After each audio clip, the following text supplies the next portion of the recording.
오늘 하나님께서 주신 말씀을 믿고 시편 42편 11절 한 절 말씀을 봉독해 드리겠습니다. 자, 시편 42편 11절 말씀입니다. 봉독해 드리겠습니다. 내 영혼아, 네가 어찌하여 낙심하며 어찌하여 내 속에서 불안해하는가. 너는 하나님께 소망을 두라. 나는 그가 나타나 도우심으로 말미암아 내 하나님을 여전히 찬송하리로다. 아멘. 자, 우리 전우자고 계신 분들과 예수님의 이름으로 사랑하고 축복합니다. 인사 좀 나누시기 바랍니다. 자, 예수님의 이름으로 사랑하고 축복합니다. 인사 좀 나누시기 바랍니다. 자, 저 뒤에 있는 분들도, 자, 저 뒤에 있는 분들 이게 잘 들립니까? 자, 고맙습니다. 자, 오늘 저는 여기 시편 42편 11절 말씀을 배경으로 해서 따라서 해보시기 바랍니다. 어디서 소망을 찾겠는가? 자, 저는 시편 42편 11절 말씀 가지고 어디서 소망을 찾겠는가 이런 제목으로 말씀을 전하면서 하나님의 은혜가 넘치시기를 예수님의 이름으로 간절히 축원을 드리겠습니다. 여러분요, 우리가 여기에 오신 분들은 다 예수 믿고 마저 구원받는 분으로 이렇게 믿어집니다. 근데요, 우리가 톡 깨놓고 얘기해서 우리 마음에 예수님이 없고 하나님이 없는 그런 사람이라고 한다면 이 세상을 얼마나 현실로 두고 볼 때 당신의 소망이 어디 있느냐고 얘기할 때 그 소망을 분명히 나는 소망이 있다고 얘기할 사람이 이 세상에 몇 사람이나 있느냐 이거예요. 다 나름대로 소망을 갖고 물론 살아가죠. 예, 돈도 벌고 명예도 벌고 멋있는 사람하고 만나서 결혼생활도 하고 자녀도 훌륭하게 낳지요. 아주 권세도 누리고 공부할 수 있으면 또 태어난 머리가 좋아서 박사 할아버지까지 다 하고 말이죠. 나름대로 이 세상의 모든 것을 다 가졌다고 하는 사람들이 있습니다. 근데 말이죠, 그런 사람들도 젊었을 때는요 자기의 재능으로 신나게 살았을는지 모르지만 여러분 인생 50, 60, 70 이렇게 지나가면 사람이 그때부터 솔직해집니다. 진실해집니다. 왜? 현실에 부닥칠 문제가 있거든요. 나도 언젠가는 이 세상을 떠난다는 거예요. 그런 걸 생각할 때 사람이 심각해집니다. 진실해집니다. 도덕도요, 이 세상 끝날 때 되면 말이죠, 적어도 최소한 한 번은 지난날의 삶을 돌아봅니다. 내가 도대체 이 세상을 뭐 때문에 무엇을 위해서 살았는데, 내가 나름대로 인생을 열심히 살았는데 내게 과연 소망이 있겠냐. 이게 죽음 너머에서도 나이가 줄 수 있는 소망이 있겠냐. 다들 심각하게 한두 번 생각해 볼 필요가 있습니다. 여러분요, 이 세상에 태어난 천하 인간 예외 없이 다 나름대로 말이죠, 나이가 들면 들수록 생각하는 게 있습니다.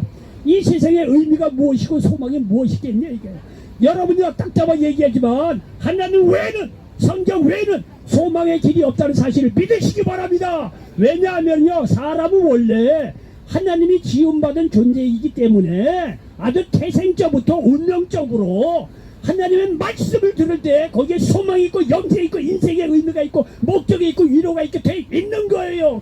그건 어쩔 수 없어요, 사람은요. 그런데 여러분, 우리가 현실적으로 그러느냐 이거예요. 세상 부귀영화 다 누렸지만요, 세상 떠날 때 되면 말짱 도루마에게 소망 없어요. 죽음 앞에는요 소망이 없어요. 다 절망적으로 말이죠. 성경에서 얘기하면 하나님 없으면 말이죠, 예수님 없으면 세상이 아무리 의롭게 살고 말이야 부귀영화 다 누렸다도 말짱 도루묵이에요. 저주 죽음 끝 영원한 흉벌에 들어간다고 성경은 말씀하고 있습니다. 여러분, 인생은요 아담 하와 이래로요 솔직한 예로 소망 없어요. 아담 하와가 하나님께서 먹지 말라는 선악과를 말이죠, 마귀의 꿰매에 빠져서 말이죠, 선악과를 따먹고 나서 땀을 흘려야 먹고 살게 되었고 너는 흙이니 흙으로 돌아가라고 하는 하나님의 심판의 명령을 들었습니다. 그래서 사람이 죽는 겁니다. 여러분, 사람이 죽는데 그냥 호요시다가 죽습니까? 다 고생하며 살다가 결국 세상 떠나는 이 세상에 어디서 소망을 얻을 수가 있겠습니까? 여러분, 성경 창세기 1장 2장까지 읽어보면요 너무 좋아요. 하나님께서 모든 것 다 만들어 놓고 말이죠, 에덴 동산을 만들어 놓고 부족함이 없이 살도록 했습니다. 그런데 창세기 3장 딱 넘어오는 순간 마귀가 말이죠, 따먹지 몰라는 선악과를 말이죠, 하와를 부추겨가지고 따먹게 만들고 나서 죄가 세상이 들어오고 말아 사람이 죽을 수밖에 없는 절망 그 자체로 돌아서게 되었습니다. 그 사람의 운명입니다. 소망 없어요, 솔직한 얘기로. 그런데 과연 그렇게 말이야 죄를 지은 인간에게 절대적으로 말이야 이렇게 소망 없는 그런 삶이 있느냐? 여러분, 절대 그렇지 않습니다. 성경을 가만히 보면 물론 아담 하와가 죄를 지어서 원죄가 들어오고 사람이 절망적인 삶 속에 살아갈 수밖에 없는 존재지만 그래서 사람이 죽지만은요 천만에 그렇지 않습니다. 성경을 가만히 보고 그 절망 속에서도 하나님께서 소망의 길을 열어주셨다는 사실을 믿으시기 바랍니다. 이렇게 아담 하가 말이죠, 하나님을 떠나서 말이죠, 불순종해서 에덴 동산을 떠나고 죽음이 되고 올 수밖에 없는 그런 처절한 절망 속에 살았지만은요, 성경을 가만히 보면 말이죠, 그 속에서도 하나님께서 말이죠, 죄 용서의 길을 여신 것을 볼 수가 있습니다. 죄 용서의 길을 여길 레위기 17장 11절에 보니까 육체의 생명은 피에 있음이라 내가 이 피를 너희에게 주어 제단에 뿌려 너희의 생명을 위하여 속죄하게 하였나니 생명이 피에 있으므로 피가 죄를 속하느니라 말씀하고 있습니다. 이렇게 죄를 발명하고 죽을 수밖에 없는 그런 사람인데, 그러나 죄를 지은 사람들에게 짐승의 피를 흘려서 죄 용서의 길을 여셨다는 사실을 기억하시길 바랍니다. 근데 구약에 보면 말이야, 짐승의 피를 흘려서 죄를 지은 사람들이 나올 때 말이야, 제사장 앞에 나올 때 그 짐승의 피를, 나의 죄를 대신해서 피를 흘려서 피의 생명이 있거든요. 짐승의 피를 흘려서 죄 용서의 길을 여셨다는 거예요. 소망의 길을 열어주셨다는 거예요. 그리고 결국엔 말이야, 창세기 3장 15절에 보니까 앞으로 여자의 후손이 올 건데, 남자를 모르는 여자의 후손이 올 것인데, 그분이 바로 오실 때 그분을 믿음으로 말미암아 구원의 길을 여시는 이런 소망의 메시지를 제시해 놓은 것을 볼 수가 있습니다. 창세기 3장 15절에 보니까 내가 너로 여자와 원수가 되게 하고 네 후손도 여자의 후손과 원수가 되게 하리니 여자의 후손은 내 머리를 상하게 할 것이요 너는 그의 발꿈치를 상하게 할 것이니라 하시고 말씀하고 있습니다. 쉽게 얘기해서 여자의 후손이 이 뱀의 머리, 마귀의 머리를 박살낸다는 거예요. 여인의 후손이라고 여기 굳이 얘기한 것은 남자를 모르는 여자의 후손이 와서 장차 마귀를 말이야 박살내고 구원의 길을 제시해 줄 거를 여기서 가르쳐 주고 있습니다. 이 말씀 그대로 때가 돼서 남자를 모르는 여자의 후손 마리아의 동정녀 마리아 몸속에서 예수님이 태어나서 누구든지 그를 믿음으로 말미암아 구원을 받는 소망의 길을 제시해 주셨다는 사실을 믿으시기 바랍니다. 성경은요, 사람이 죄로 말미암아 절망에 빠질 수 없는 적나라한 죄의 현실을 이야기할 뿐만이 아니라 그 가운데서도 그 절망을 이길 수 있는 소망의 길을 제시해 주고 있다는 사실을 믿으시기를 바랍니다. 여러분, 아담과 하와는요, 가인과 아벨 두 아들을 얻습니다. 그런데 때가 돼서 말이야, 가인과 아벨이 하나님께 제사를 드리는데 이 제사 문제로 이 가인이 아벨을 죽입니다. 아벨은요, 믿음으로 짐승의 피를 흘려서 제사를 드렸어요. 그것이 하나님께서 원하시는 제사라는 걸 알고 믿음으로 그렇게 아벨은 제사를 드립니다. 근데 가인은요, 그 뜻을 모르고 짐승의 피를 흘려야 죄를 속한다는 이런 하나님의 뜻을 모르고 자기가 편한 대로 농사꾼이기 때문에 농산물로 제사를 드립니다. 하나님이 받지를 않으셨죠. 그러니까 말이죠, 가인이 열받아갖고 아벨을 죽입니다. 그러니까 아벨은 믿음으로 살려고 했던 그런 어떤 이 믿음의 아들인데, 이렇게 아벨이 죽고 나니까 장차 말이야, 믿음의 계보를 이을 아들이 사라진 거예요. 우리나라도 옛날에 이 장자에 대한 서로 사상이 얼마나 많습니까? 장자가 일찍 세상을 떠나면 부모님이 얼마나 슬퍼합니까? 이 집안의 가보 가계를 이어갈 말이죠. 이 장자가 죽었으니 말이죠. 얼마나 우리나라 이 마다들 선호 사상이 있었습니까? 지금은 많이 사라졌지만 뭐 예를 들면 육신적으로 그러듯이 영적으로 그렇다는 거예요. 영적으로도 말이죠. 그 당시에도 이 믿음의 계보를 이어갈 어떤 믿음의 아들이 있었는데 이 아벨이 바로 그런 인물이었다는 거예요. 믿음으로 살려고 했던 믿음의 인물 아들이었고 믿음의 계보를 이어갈 아들인데 가인이 아벨을 죽이니까 말이야, 이 집안에는 소망이 없었던 것 같아요. 인류의 구속사의 흐름이 끊어진 것 같다는 거예요. 그러나 하나님께서는 이 아벨이 이렇게 죽었지만 하나님께서 또 다른 아들 셋을 주셔서 믿음의 계보를 이어간 것을 우리가 성경을 통해서도 알 수가 있습니다. 이게 창세기 4장 25절 26절에 보면 이렇게 믿음의 계보를 이어갔다고 성경을 말씀하고 있습니다. 여기 창세기 4장 25절로 26절입니까? 아담이 다시 자기 아내와 동침하매 그가 아들을 낳아 그의 이름을 셋이라 하였으니 이는 하나님이 내게 가인이 죽인 아벨 대신에 다른 셋을 주셨다 하며 셋도 아들을 낳고 그의 이름을 에노스라 하였으며 그때 사람들이 비로소 여호와의 이름을 불렀더라 말씀하고 있습니다. 여기 보십시오. 셋이라고 하는 아들이 자기 아들을 낳고 나서 비로소 하나님의 이름을 불렀다는 거예요. 하나님을 예배하고 경배하고 이게 믿음의 사람으로서 살아갔다고 하는 것을 볼 수가 있습니다. 여러분, 노아 시대 때는요, 죄악이 넘쳐나서 하나님이 물로 온 인류를 심판하게 합니다. 여러분 그 당시에 입장을 딱 전시에 들어가면요 이 세상은요 소망이 없다는 거예요. 절망이라는 거예요. 솔직한 얘기죠 말이죠. 우리가 믿고 안 믿고를 떠나서 이 세상을 볼 때 사실 이 세상은 절망입니다. 심판입니다. 이거는 예수를 알고 하나님 알고 모르고를 떠나서 이 세상은 어디에 소망이 있겠습니까? 예? 쉽게 얘기해서 우리가 말이야 하나님 아니더라도 정말 정직하게 이 세상을 한번 볼 때도 이 세상 소망 없어요. 어디 소망입니까? 전쟁의 전진, 난리와 난리, 기후변화래 말이죠. 있는 사람은 더 가질라고 빈부격차는 더 심해지고 어려운 사람은 더 어려워지고 말이죠. 어디 이 세상에 소망이 있겠습니까? 그런데요 이러한 현상은 노아 시대 때도 마찬가지라는 거예요. 하나님을 떠나서 죄악이 너무 관영해서 하나님께서 이 세상 볼 게 없다 절망이다 이거예요. 그래서 물로 심판하려고 하나님께서 결정을 하십니다. 그러면은요 하나님께 물로 심판한다고 하면 모든 생명 있는 것을 물로 다 심판합니다. 세상 절망이라는 거예요. 절망. 근데 그 가운데서도 성경을 보니까 노아를 통해서 인류의 역사를 계속 이어가는 것을 볼 수가 있습니다. 절망 가운데서도 하나님께서 소망의 길을 내셨다고 성경은 말씀하고 있습니다. 여기 창세기 6장 5절로 8절에 보니까 여호와께서 사람의 죄악이 세상에 가득함과 그의 마음으로 생각하는 모든 계획이 항상 악할 뿐을 보시고 땅 위에 사람 지으셨음을 한탄하사 마음에 근심하시고 이르시되 내가 창조한 사람을 내가 지면에서 쓸어버리되 사람으로부터 가축에 기는 것과 공중의 새까지 그리하리니 이는 내가 그것들을 지었음을 한탄함이라 하시니라. 그러나 노아는 여호와께 은혜를 입었더라 말씀하고 있습니다. 여러분 보시오. 이제요 죄악이 너무 관영해서 세상이 절망이고 소망이 없는 속에서도 하나님은요 절망 속에서도 소망의 길을 내시는 그런 하나님의 사실을 기억하시기 바랍니다.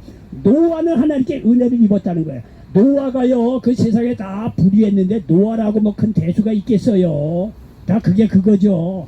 그러나 하나님께서 노아를 그래도 잡아서 은혜를 베풀어서 노아를 통해서 하나님의 역사를 계속 이어간 것을 여러분 볼 수가 있습니다. 여러분요 이 얘기를 통해서 우리가 느낄 수 있는 것은 뭐냐? 당신이나 나나 여러분이나 저나 우리가 어디 어려운 거를 찾아볼 수가 있겠습니까? 솔직한 얘기로요 다 죽을 수밖에 없는 죄인이고 생각하는 것이 다 악인데 여러분이나 저나 매 한 가지입니다. 인간적으로 절망이야. 영적으로 보면 더더군다나 그래요. 죽어 마땅한 죄인이고 말하는 것이 다 죄인데요. 그런 걸 생각을 하면요 뭐 세상 절망적인 거 볼 거 없어요. 나 자신을 생각해도 절망입니다. 솔직한 얘기로. 그런데 여러분 기억할 것은 뭐냐면 하나님은 절망 속에서도 소망을 주시는 하나님의 사실을 믿으시기 바랍니다. 예수님 보내주셔서 예수님 믿는다는 이 하나만으로 우리를 구원해 주시고 영생 주시고 하나님 자녀 삼아주시고 우리를 축복해 주시는 것을 보세요.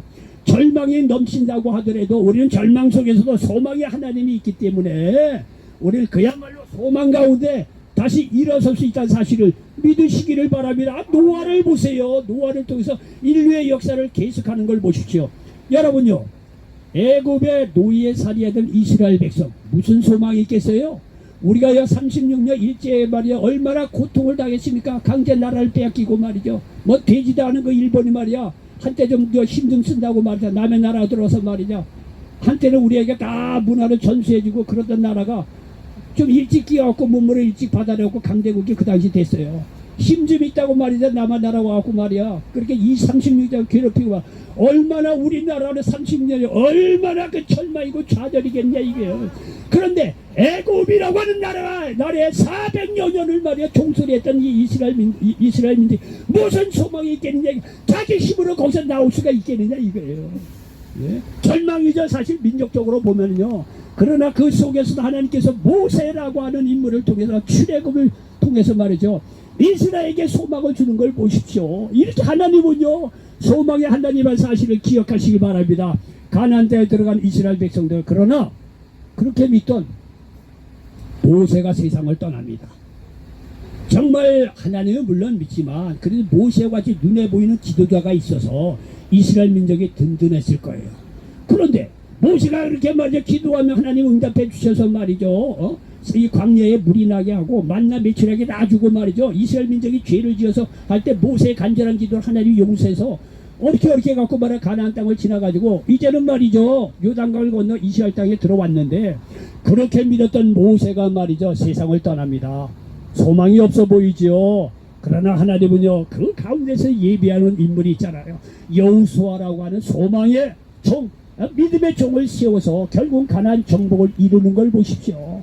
여러분이 힘이 다하고 절망 속에 있다고 하더라도 여러분 절망할 필요가 없습니다. 반드시 여러분을 위해서 또 다른 사람을, 또 다른 돕는 사람을 예비하든지, 여러분의 절망 속에서도 하나님께서 반드시 소망의 길로 인도해 가신다는 사실을 기억하시기를 바랍니다.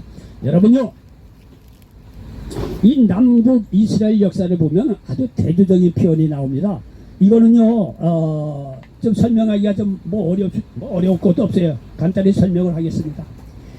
제가요, 이 열왕기 상하나 역대 상하를 보면은요, 아주 이상한 표현이 나옵니다.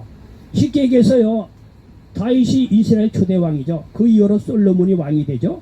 솔로몬 왕을 이어서 르호보암 때 남북으로 갈라집니다. 이 솔로몬이요, 하나님을 떠나서 심판을 내리신 거예요. 그래서 그 아들 르호보암 때 북이스라엘은 이제 초대 왕이 여로보암이 들어섭니다. 그리고 이제 남유다는 이 솔로몬을 이어서 르호보암이 남유다의 초대 왕이 됩니다. 그래서 남북으로 갈라집니다. 남북으로 갈라지는데요, 이게요, 열왕기 상하나 이런 데 읽어보면 재미난 표현이 뭐냐면, 북이스라엘의 역사를 이야기하면서 왕들에 대해서 역사를 하면 뻑하면 나오는 게 뭐냐면, 북이스라엘의 어떤 왕은 초대왕 여로보암의 그런 죄를 따라서, 우상숭배를 따라서 그렇게 지냈다, 이런 표현이 나와요. 그러니까 무슨, 여기 예를 들어서 말이죠, 여기 한 가지 예를 들겠습니다. 여기 열왕기상 16장에 보면 이러한 표현이 나오고 있습니다. 열왕기상 16장에 보니까, 자 30절로 31절에 보니까 이렇게 나옵니다. 열왕기상 16장 30절 31절, 오므리의 아들 아합이 그의 이전의 모든 사람보다 여호와 보시기에 악을 더욱 행하여 느밧의 아들 여로보암의 죄를 따라 행하는 것을 오히려 가볍게 여기며, 시돈 사람의 왕 에발의 딸 이세벨을 아내로 삼고 가서 바알을 섬겨 예배하고, 이렇게 나오고 있습니다. 그러니까 쉽게 얘기해서 이스라엘의 아합 왕이 이스라엘 초대왕인 여로보암의 죄를 따라서 우상숭배를 극심하게 했다, 이런 얘기예요. 그러니까 북이스라엘을 얘기를 하면요, 뻑하면 여로보암 초대왕 여로보암의 죄를 따라서 우상숭배를 했다, 이런 것이 아주 반복해서 나와요. 열왕기하 10장에 보면 28절로 29절에 보니까, 예후가 이와 같이 이스라엘 중에서 바알을 멸하였으나 이스라엘에게 범죄하게 한 느밧의 아들 여로보암의 죄, 곧 베델과 단에 있는 금송아지를 섬기는 죄에서는 떠나지 아니하였더라. 그러니까 북이스라엘은요, 뻑하면 초대왕 여로보암의 우상숭배를 닮아서 다 죄를 지었다는 얘기예요. 무슨 얘기냐? 북이스라엘은 소망이 없다, 이런 얘기예요. 그런데 남유다는요, 재미있어요. 남유다도요, 왕들이 죄를 지어요. 어떤 왕은 우상숭배를 하는 왕들도 있어요. 근데요, 표현이 재밌습니다. 남유다도 왕들이 죄를 지었음에도 불구하고 하나님이 뭐라고 얘기를 하면은, 내가 다윗을 보아서 그의 후손에게서 남유다의 왕이 나오게 하겠다라고 하는 하나님 말씀이 이어집니다. 북이스라엘은요, 왕조가 여러 번 바뀌어요. 근데 남유다는 왕들이 우상숭배를 해도 내가 다윗을 기억해서 그 후손에게서 왕들이 계속 나오게 하겠다, 이런 이야기를 하는 걸 볼 수가 있습니다. 여기 열왕기상 11장에 보면 이렇게 표현되고 있는 것을 볼 수가 있습니다. 자, 열왕기상 11장 보니까 이런 말씀을 하고 있습니다. 자, 열왕기상 11장 9절로 13절에 이런 표현이 나옵니다. 솔로몬이 마음을 돌려 이스라엘의 하나님 여호와를 떠남으로 여호와께서 그에게 진노하시니라.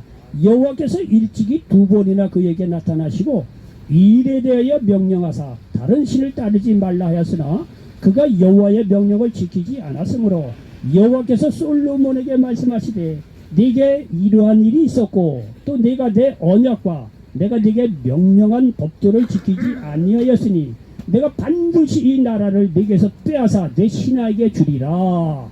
그러나 네 아버지 다윗을 위하여 내 대에는 이 일을 행하지 아니하고 네 아들의 손에서 빼앗으려니와 오직 내가 이 나라를 다 빼앗지 아니하고 내 종 다윗과 내가 택한 예루살렘을 위하여 한 지파를 네 아들에게 주리라 하셨더라 말씀하고 있습니다. 그리고요 여기 열왕기상 15장에 보면 또 이런 말씀이 나옵니다. 열왕기상 15장 1절 이하에 보니까 느바세 아들 여로보암 왕 18째 아비암이 유다 왕이 되고 예루살렘에서 3년 동안 다스립니다. 그의 어머니의 이름은 마아가요 아비살룸의 딸이더라. 아비암이 그의 아버지가 이미 행한 모든 죄를 행하고 그의 마음이 그의 조상 다윗의 마음과 같이 아니하여 그의 하나님 여호와 앞에 온전하지 못하였으나 그의 하나님 여호와께서 다윗을 위하여 예루살렘에서 그에게 등불을 주시되 그의 아들을 세워 뒤를 잇게 하사 예루살렘을 견고하게 하셨으니 이는 다윗이 햇사람 우리아의 일 외에는 평생에 여호와 보시기에 정직하게 행하고 자기에게 명령하신 모든 일을 어기지 아니하였음이니라 말씀하고 있습니다. 여러분 이 말씀이 뭐냐면은요 북이스라엘은 쉽게 해서 하나님께 택하지 않은 여기 나라예요. 그러니까요 하나님께서 아주 망하기로 작정을 했어요. 그래서 이 북이스라엘은요 왕들이 뻑하면 여로보암의 우상숭배를 따다 죄를 지었어요. 소망이 없다는 얘기예요. 근데 남유다는요 왕들이 잘못했음에도 불구하고 내가 다윗을 기억해서 그 후손에게서 왕을 계속 나오게 하리라. 하나님이요 반복해서 이런 얘기를 해요. 쉽게 얘기해서 하나님은요 남유다를 하나님께서 택하신 나라예요. 남유다는요 그러니까 받은 민족하고 택함받지 못한 나라하고 달라요. 북이스라엘은 택함받지 않은 나라예요. 근데 남유다를 하나님께 택하셨기 때문에 남유다 왕이 그렇게 잘못하더라도 내가 다윗을 기억해서 그 다윗의 후손 속에서 남유다의 왕이 이어가게 하겠다. 그 역사를 보면요 남유다의 왕들은 다 다윗에게서 나와요. 그러니까 이게요 하나님께서 택하신 남유다는요 이렇게 절망적인 상황 속에서도 소망의 길을 여신다는 걸 역사적으로 가르쳐주고 있는 거예요. 이게 뭐 복잡하게 얘기하는 것 같지만 결론은 간단합니다. 하나님께서 택하신 사람에게는요 어떤 절망적인 속에서도 소망을 주신다는 거예요. 자 보십시오. 남유다는 왕들이 우상숭배를 해도 다윗을 기억해서 그 다윗에서 왕을 계속 나오게 하겠다 말씀합니다. 결국은요 다윗의 후손 쪽에서 예수님께서 나오십니다.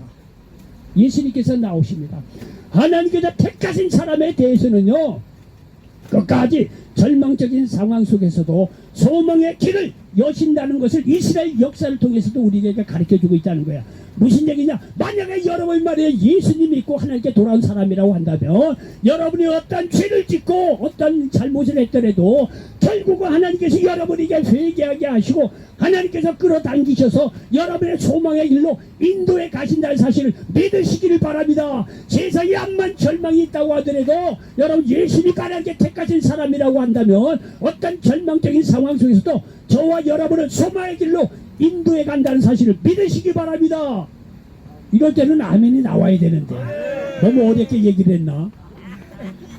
가끔가다 저들 이렇게 성경을 하다 보면 나도 만들었거든. 야 이거 되게 어려운데 이걸 어떻게 설명을 해다. 근데요 여러분이 자꾸 듣다 보면 여러분 귀도 많이 이게 나아져요. 한두 번이 어렵게 뭐 어려운 것도 없어요. 다 성경 얘기예요. 그리고 여러분 내용이 뭔지 다 아시잖아요. 뭐 복잡하게 얘기해도 택하신 나라나 개인이나 아무리 절망적인 상황 속에도 무슨 길을 내신다? 소망의 길을 내신다는 사실을 믿으시기 바랍니다. 그 얘기하려고 하는 거예요. 그 얘기하려고 하는 거예요. 여러분요 그런데 보십시오. 남유다도 나중에 죄를 지어서 바벨론의 포로로 잡혀갑니다. 아니 하나님 택하신 민족인데 그럴 수 있느냐? 너 하나님 택하신 사람이라고 하더라도 잘못했을 경우는 하나님께 심판을 내리십니다. 그런데 택하신 사람에게는 다른 게 뭐냐? 심판을 내리더라도 하나님께서 또한 거기에서 피할 길을 내시고 소망의 길을 내신다는 사실을 기억하시기를 바랍니다. 여러분요 이렇게 말이죠. 에레미야 선지자를 통해서 남유다가 말이죠 너 하나님을 떠난 것에 대해서 이제는 심판을 받아야 된다는 거예요. 그러면서 다 죽어가는 절망적인 상황 속에서도 에레미야 선지자를 통해서 하나님께서 그 가운데서도 소망의 길을 제시를 해줍니다. 에레미야 29장 10절 이하에 보니까 여호와께서 이와 같이 말씀하십니다. 바벨론에서 70년이 차면 내가 너희를 돌보고 나의 선한 말을 너희에게 성취하여 너희를 이곳으로 돌아오게 하리라. 여호와의 말씀이니라. 너희를 향한 나의 생각을 내가 안 하니 평안이요 재앙이 아니니라. 너희에게 미래와 희망을 주는 것이니라. 너희가 내게 부르짖어 내게 와서 기도하면 내가 너희들의 기도를 들을 것이요 너희가 온 마음으로 나를 구하면 나를 찾을 것이요 나를 만나리라. 이것은 여호와의 말씀이니라. 나는 너희들을 만날 것이며 너희를 포로된 주에서 다시 돌아오게 하되 내가 쫓아보내었던 나라를 모든 곳에서 모아 사로잡혀 떠났던 그곳으로 돌아오게 하리라. 이것은 여호와의 말씀입니다. 보십시오. 남유다도 결국은 심판받아서 바벨론 포로로 잡혀가지만 그 절망적인 상황 속에서 하나님은요 절망이 아니라는 거야. 결국은 나는 미래와 희망을 주는 것이라는 거야. 결국 70년이 차면 바벨론에서 돌아오게 하겠다는 거예요. 여러분 나라가 다 말아먹는 상황 속에서 누가 거기서 말이야 소망을 이야기할 수 있겠습니까? 여러분 개인적인 상황 속에서 다 망하고 사업 말아먹고 가정 다 날아가고 남편 다 떠나가고 아내 다 떠나가고 뭐 자녀들 다 떠나가는 그런 절망 속에서 그 가운데 누가 소망을 이야기할 수 있겠느냐 이거예요. 여러분요 그런 상황 속에서도 여러분 예수 믿고 구원받는 자녀들에게는 하나님께서 절망적인 상황 속에도 소망의 길을 제시해 준다는 사실을 믿으시기 바랍니다. 여러분 바벨론에 이렇게 포로로 잡혀갑니다. 그런데 하나님 말씀하는 대로 여러분 70년이 지나고 나서 바사의 고레스 왕을 통해서 이스라엘 민족이 다시 예루살렘으로 돌아오게 하셨다는 사실을 믿으시기 바랍니다. 보십시오. 믿는 자들에게 절망이 없어요. 절망 속에서도 하나님께서 소망의 길을 여신다는 사실을 믿으시기 바랍니다. 때가 돼서 여러분요 예수님께서 신약시대에 보니까 구원해 주러 오십니다. 여러분 예수님께 나온 사람들을 보십시오. 소망이 있던 사람이 예수님께 나옵니까? 예? 예수님께 다 나온 사람들 보면요 다 병으로 귀신 들리고 좌절하고 절망하고 삶의 의미 없고 소망이 없고 다 이런 사람이 옵니다. 하나같이 절망적인 사람이에요. 절망적인 사람이에요. 세상 잘 나갔던 사람 말이죠. 뻐기는 사람 예수님 앞에서 나타나면 예의 독사의 자식들아 욕이나 시커 먹었어요. 다 예수님께 나온 사람들은요 다 실패하고 자대하고 소망 없이 살아가는 사람이에요. 여러분 38년 된 병자 거기에 무슨 소망이 있습니까? 12의 혈루증 앓는데 무슨 소망이 죽은 지 4일이나 지난 나사로의 그 집에 갈 무슨 소망을 이야기합니까? 예? 독자 말이야 아들을 말이야 죽어서 말이야 장사 보내는 거 과부의 심정 거기에 무슨 소망이 있습니까? 예? 다 병든 자 사업에 실패하고 좌절 절망 이 사람들이 다 예수님께 나왔습니다. 그런데 예수님께서 그 절망적인 사람을 보고 야 나도 우찌할 수 없다. 운명이는 우찌하겠냐 이렇게 했습니까? 절대 그렇지 않아요. 예수님께 나오는 모든 절망에 빠진 사람들 주님께서 오셔서 그들을 치료해 주시고 약한 것을 고치시고 천국 복음을 전해서 소망을 주셨다는 사실을 믿으시기 바랍니다. 이 마태복음 9장 35절에 보니까 예수께서 모든 도시와 마을에 두루다니사 그들의 회당에서 가르치시며 천국 복음을 전파하시며 모든 병과 모든 약한 것을 고치시니라 말씀하고 있습니다. 여러분요 우리가 육신적인 병에 들어서 병원에 가도 그렇잖아요. 병원에 들어갈 때하고 나올 때 다르잖아요. 들어갈 때는 죽느니 사느니 힘들게 들어가잖아요. 근데 어쨌든 간에 의사를 만나 처방을 받고 나올 때는요 그래도 소망이 있잖아요. 치료도 된 것 같고 건강해진 것 같고 병원에 들어갔다 나올 때 보면 뭔가 다르잖아요. 여러분요 영적으로 보면 예수님 앞에 나온 절망적인 사람이라고 하더라도 예수님 앞에 나와서 천국법을 들을 때 주님께서 나의 모든 병과 모든 약한 걸 고치시고 귀신을 쫓아내고 절망적인 상황 속에서 소망을 주신다는 사실을 믿으시기 바랍니다. 여러분이 지금도 어떤 절망적인 상황 속에 이 자리에 왔다고 하더라도 여러분이 이 말씀을 믿음으로 들을 때 나갈 때는 소망에 찬 마음으로 돌아갈 수 있다는 사실을 믿으시기 바랍니다. 믿음으로 받으세요. 얼마나 이처럼 소망스러운 메시지가 어디 있냐 이게. 천하인간의 구원받을 만한 이름을 우리가 어디서 말이야 예수님에 찾을 수 있겠느냐 이게. 예? 여러분이 어떤 이유에서니까 여기 왔든지 간에 하나님께서 여러분을 사랑해서 여기서 이 서울에서 들려지는 복음의 말씀을 듣고 소망을 가지라고 하나님께서 여러분을 이곳으로 인도해 주셨다는 사실을 믿으시기 바랍니다. 서울역에 절망과 좌절 소망 없이 왔든지라도 여러분 이곳에서 하나님 말씀을 들을 때 여러분 소망을 얻을 수 있다는 사실을 믿으시기 바랍니다. 예수님께서는요 우리에게 천국 복음을 증거하시고 모든 약한 것 모든 병든 자를 치료해 주시고 결국엔요 십자가에서 죽고 부활하심으로 그런 믿는 자들에게 구원의 영생의 길을 제시해 놓고 길을 열어 놓으시고 절망 속의 죽음 속에서도 소망, 부활, 영생을 얻는 소망의 길을 열어놓으셨다는 사실을 믿으시기 바랍니다. 로마서 10장 9절로 10절에 내가 만일 내 입으로 예수를 주로 시인하면 또 하나님께서 그를 죽은 자 가운데서 살리신 것을 내 마음에 믿으면 구원을 받으리라. 사람이 마음으로 믿어 의에 이르고 입으로 시인하여 구원에 이르느니라고 말씀하고 있습니다. 예수님은요 배일어나고 살리러 오셨다는 사실을 믿으시기 바랍니다. 요한복음 10장 10절에 보니까 도둑이 오는 것은 도둑질하고 죽이고 멸망시키려 하는 것뿐이요 내가 온 것은 양으로 생명을 얻게 하고 또 풍성히 얻게 하려는 것이라 말씀하고 있습니다. 여러분이요 예수님을 정확히 한번 만나보세요. 절망적인 사람이라고 하더라도 영생에 대한 소망, 치유에 대한 소망, 삶의 의미에 대한 소망, 진정한 소망을 발견하고 돌아갈 수 있다는 사실을 믿으시기를 바랍니다. 결국 예수님은 그를 믿는 모든 자들에게 소망을 주신다는 사실을 믿으시기 바랍니다. 베드로전서 1장 3절에 보니까 우리 주 예수 그리스도의 아버지 하나님을 찬송하리로다. 그의 많으신 긍휼대로 예수 그리스도를 죽은 자 가운데서 부활하게 하심으로 말미암아 우리를 거듭나게 하사 산 소망이 있게 하시며 말씀하고 있습니다. 산 소망이 있다는 거예요. 세상 복음 왜 하나님 왜느냐 다 죽은 소망입니다. 세상 사람들은 나름대로 소망을 얘기해요. 새해는 말이죠 소망 온 난리 법석을 통해서 소망잔에다 난리 법석 소망.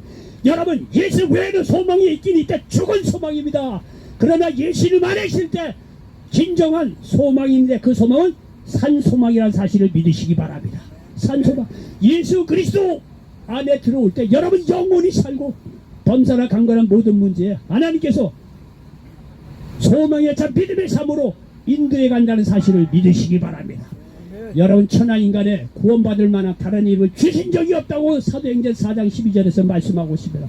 예수님 안에서 정말 분명히 우리가 살아있는 소망을 발견할 수 있다는 사실을 믿으시기 바랍니다. 그러므로 여러분이 어떤 상황에서 여기 왔다고 하더라도 여러분 절망치 마시고 예수 그리스도 나의 구주로 믿음으로 말미암아 정말 진정으로 영적으로 살아있는 소망을 발견할 수 있는 저와 여러분 되시기를 예수님의 이름으로 간절히 축원을 드리겠습니다. 결론입니다. 하나님께 소망을 주십시오. 그 하나님의 예수님을 믿는 모든 사람들에게 죽은 소망이 아니라 산 소망을 주신다는 사실을 믿으시기 바랍니다. 그러므로 예수님을 믿음으로 날마다 소망 중에 거하시는 저와 여러분 되시기를 예수님의 이름으로 간절히 축원을 드리겠습니다. 기도합니다. 좋으신 아버지 하나님 고맙고 감사합니다. 오늘 시편 42편 11절 말씀을 배경으로 해서 어디서 소망을 찾겠는가 이런 제목으로 말씀을 나눴습니다. 이 말씀이 이 자리에 앉은 모든 분들에게 그대로 응하게 도와 주시옵소서. 예수님의 이름으로 감사하며 기도하옵나이다. 아멘.